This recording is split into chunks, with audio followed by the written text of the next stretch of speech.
Big time crash upside down. It's Ryan Newman. See Kevin Harvick there.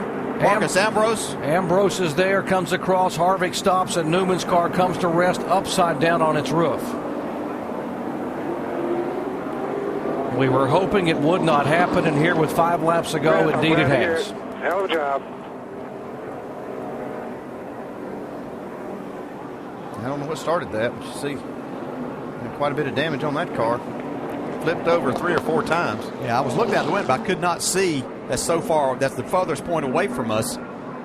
Just couldn't tell what was going on there. So safety crews are there immediately. They get in the car and will try to communicate with the driver. Watch the car get turned around. He and his teammate Tony Stewart got into the wall, but you can see it turns Ryan Newman around. As soon as it does, it's almost like that wing acts as to help to lift the car up. Lands on Kevin Harvick's hood. See Elliott Sadler there involved. Elliott trying to jam the brakes on to keep from hitting the 39 as it was pirouetting up the track. He's able to miss it. Harvick able to get the car woed down as the 39 just comes rolling down on its roof onto the grass and comes over again another 360 before coming to rest on its top. With the car sitting upside down, you can see they're being very careful. They got all the safety crews and NASCAR. There's some members of NASCAR down there also. And these guys train over and over again, the safety crews that NASCAR have, for extricating a driver. The last thing you want to do at this point in time is get in a hurry.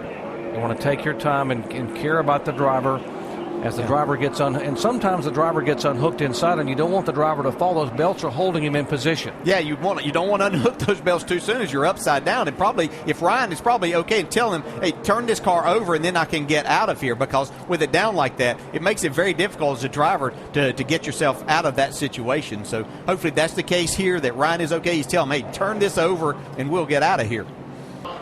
Again, the wings and the aerodynamics of these cars. You okay, buddy? Yeah.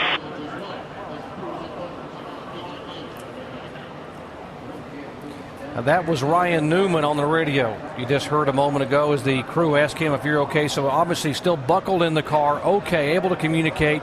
And that's why NASCAR, as you said, DJ, is turning the car over as opposed to trying to get him out of the car. If he were seriously injured, they would have tried to get him out quickly and get him away. But now they can afford to turn the car over knowing he is strapped in and buckled in and okay. And you can see as they're turning this car over, it's not the first time they've done this. They have this. They've practiced these things and trying to help. But when that car lands on that top, even though these cages are really strong, it'll push that roof down, and it just makes it difficult to try to get out. And I'm sure that Ryan was communicating that again, and this is what they're doing a fantastic job. And once again, the safety of these race cars take a spill like that, and it's great to hear Ryan Newman's voice. Backwards, on its nose, on its side, on its top, over 360, down across the racetrack, on its top, onto the grass, and now being gingerly turned back over onto its wheels.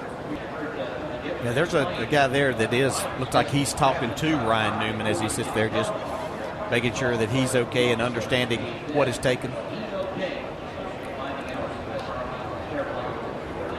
We are being told we can get confirmation from NASCAR next door that they have confirmed with Ryan he is awake and alert. And the reason they are doing this is because of what we just talked about, the limited access. The roof is pushed down. They're having trouble getting to Ryan, so rather than trying to squeeze him out of a narrow opening, they're going to go ahead. The car is already destroyed, so they're going to go ahead and try to pull the roof off so they can pull him out of the car without having any problems with getting him against some of this sharp metal in the narrow areas. You can see Tony Stewart was running up on the car in front of him, and instead of hitting, he rolled out of the throttle, and Ryan Newman had a big run. And when he kind of saw what was happening, he had to turn left, and that shot him across in front. He was actually getting a little bit of a shove from Marcus Ambrose, too. Yeah. Almost all the cars were touching going down the backstretch. Now watch Marcus Ambrose's onboard camera as the 39 car comes across in front of him. See right here, he gets that. The second hit, that shot him over in front of the 29, and then when he got turned around backwards when the car lifted off. See, that bump there, that turned Tony. Wow. You can see the car up in the air down on the inside. Unbelievable. Lands upside down on the hood of the 29 car of Kevin Harvick. Now watch it as it happened in real time.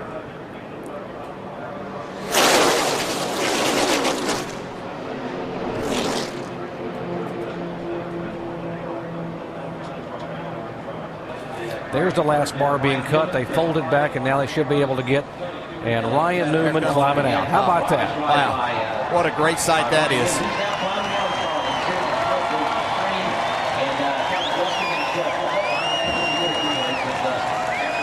Wow, how safe are these race cars that NASCAR have these teams built now?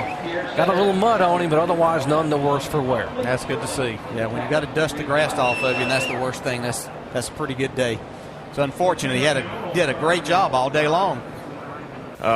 Just really disappointed. I mean, we had this race back here in the spring and complained about cars getting airborne, and now, ironically, I'm the guy that gets upside down and have a roll bars down on top of my helmet and stuck upside down on top inside my U.S. Army Chevrolet. So it's just disappointing. I mean, I wish NASCAR would do something. It was a boring race for the fans. That's not something anybody wants to see. At least I hope not. If they do, go home because you don't belong here. And just, a product of this racing and what NASCAR's put us into with this box, with these restrictor plates, with these types of cars, with the yellow line, with no bump draft and no passing. And drivers used to be able to respect each other and race around each other. Richard Petty, David Pierce, and Bobby Allison, all those guys have always done that. And I guess they don't think much of us anymore.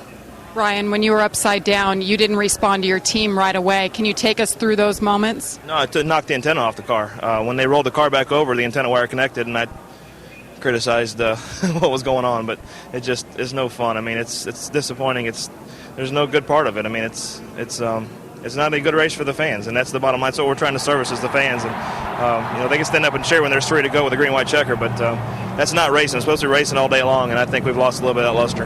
Ryan, what was it like to walk back here in the medical center and see your wife, Chrissy? We talked about it before the race. I'm just glad to see her. I mean, it's emotional, just like we talked about, but it's not the way I wanted to see her after the race. And just got to thank Butler, Belt, Simpson Race Products, all the people, all the guys at the shop, that Hendrick Chassis, what they do to make the race car safer. When I had the roll cage landing on my head, I was a little worried, and I was happy to be able to walk out of that in a roundabout way.